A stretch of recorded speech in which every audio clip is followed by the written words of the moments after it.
So we're driving with Tesla full self-driving 12.3.6, and we're going to test the Autopark feature again.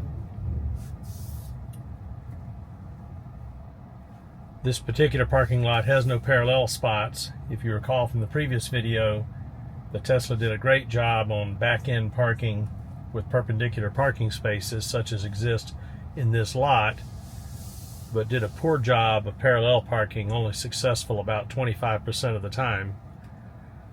So we'll pick one of these spots and tell it to start.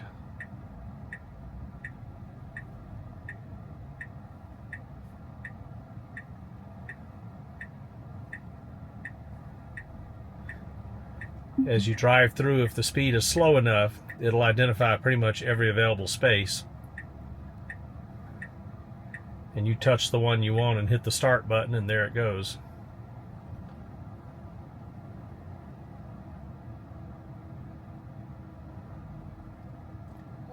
So pretty much a perfect response there.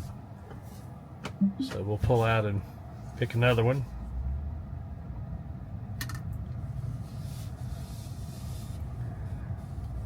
We'll see about a spot between this minivan and the curb in the tree. See how that does. And I'm going to put myself fairly close to it. So we'll pick the spot. Let the car come to a stop. Making sure the minivan was not extending outside of his parking place.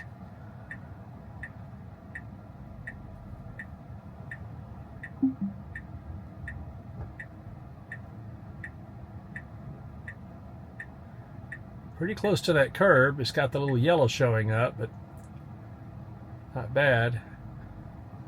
Since we were kind of close, looks like it's going to have to pull out and straighten up again.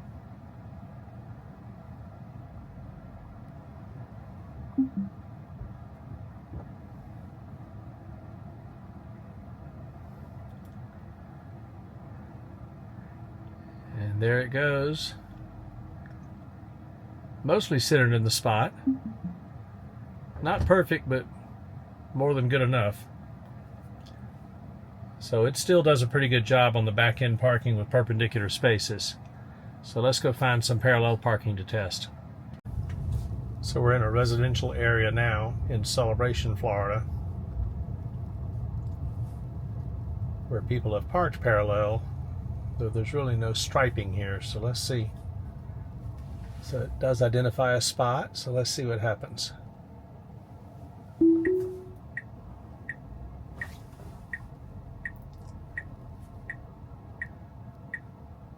Pulling it pretty close.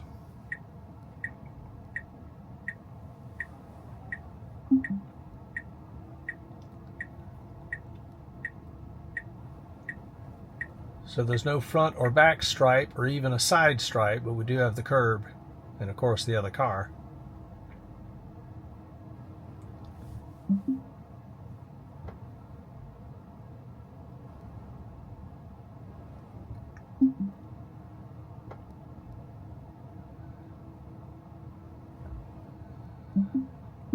So that's not too bad. Certainly safe and close to the curb and out of the street. So I'll take that. So we're on another residential street.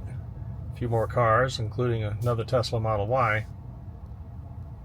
A nice space available with mailbox, and it identifies that as a space. So we'll hit start. It's a pretty wide space, but again, there's no striping.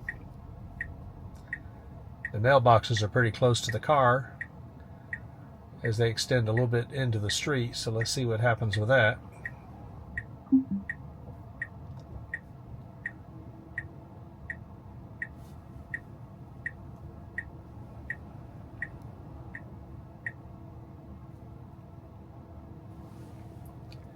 So there's reasonable clearance with the mailboxes at least.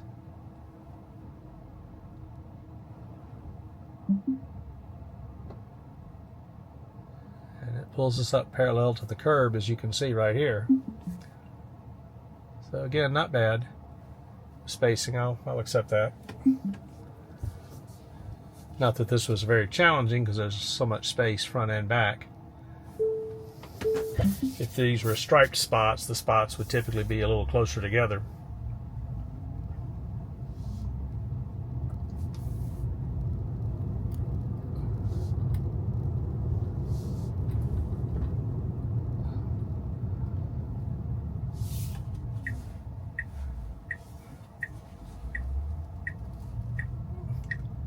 So here we have some striped spots on this relatively narrow street, and the car in front and back are within their spaces. So I'll go ahead and select this one. Much tighter spot than before, and this van is within the stripe, but he's pretty close, so he's not out of his space, but he doesn't give us any extra room.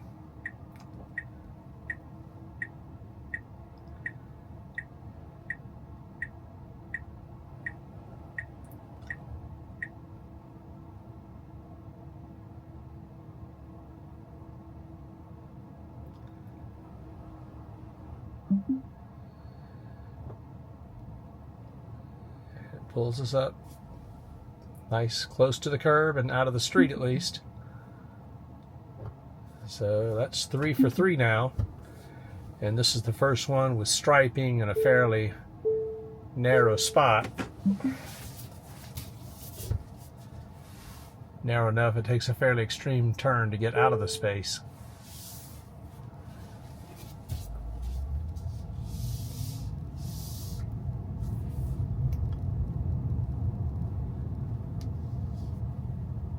So let's cross the bridge.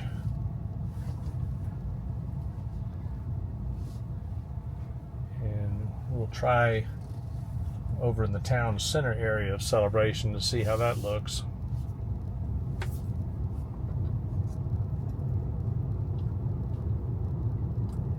Celebration, if you're not aware, is a town that was created by Disney to fulfill Walt Disney's dream of having a perfect town to remind him of where he grew up, apparently. He initially wanted this to be part of Epcot Center, the experimental prototypical community of tomorrow. But due to some local political control issues, they ended up building this in Kissimmee on the other side of I-4 from Disney World.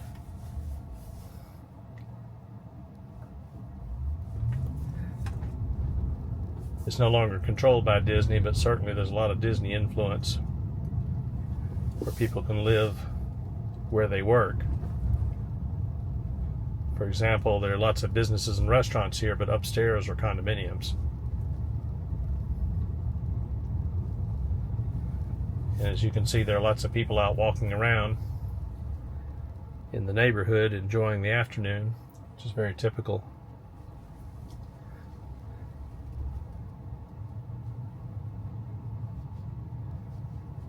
And there's some pretty good restaurants here.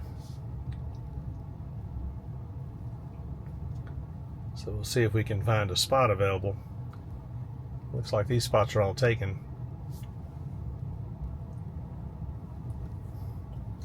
As I mentioned before, the only two types of parking supported, at least in previous versions, are perpendicular spots it can back into or parallel parking. So these angled parking spaces are not eligible, even though they're none available anyway.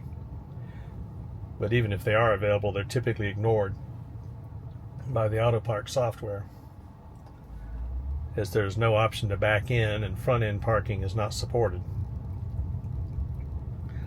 Perhaps in a future version that'll come along. But in any case, for version 12.3.6, I would say there's improvement in the ability to parallel park. The back-end parking is still perfect. We still don't have the summon feature put back in that we had previously. We'll give it one more parallel parking exercise here, if I can get back around there.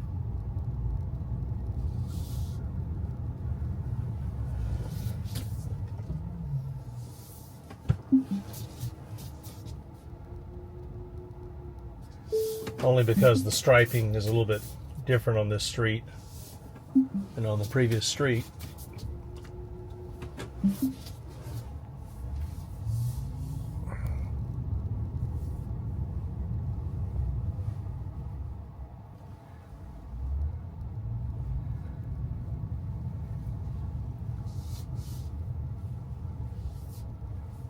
Okay, so it sees a spot. We'll take the second one. There's a car coming the other direction that you can probably see.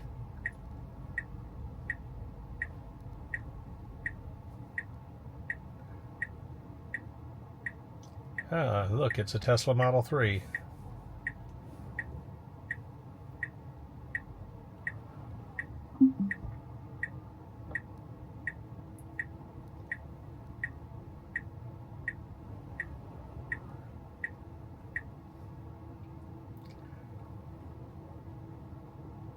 So it's a little less constrained as far as getting out of the square, since there's no car in front or in the back. So pulling up a little bit to center in the space, and that's not too bad. It's in the space at least. And we'll pull up and choose a spot that's a little more constrained here. So let's take that one, behind the Jeep.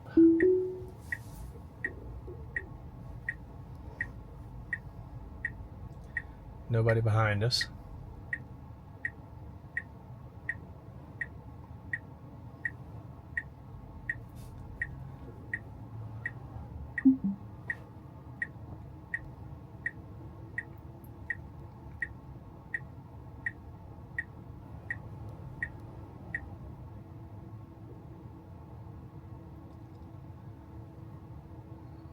See, here's a problem. It went ahead and backed up over the back square. So that would not have worked if there was a car back there. You'd like it to do the parallel parking staying within the square. Of course, it knows there's no car back there, so it knew it would be safe. But all in all, we didn't have any failures like we had last time, so it is improved over the previous version. And we'll see what happens with the next one. So until next time, see you later on.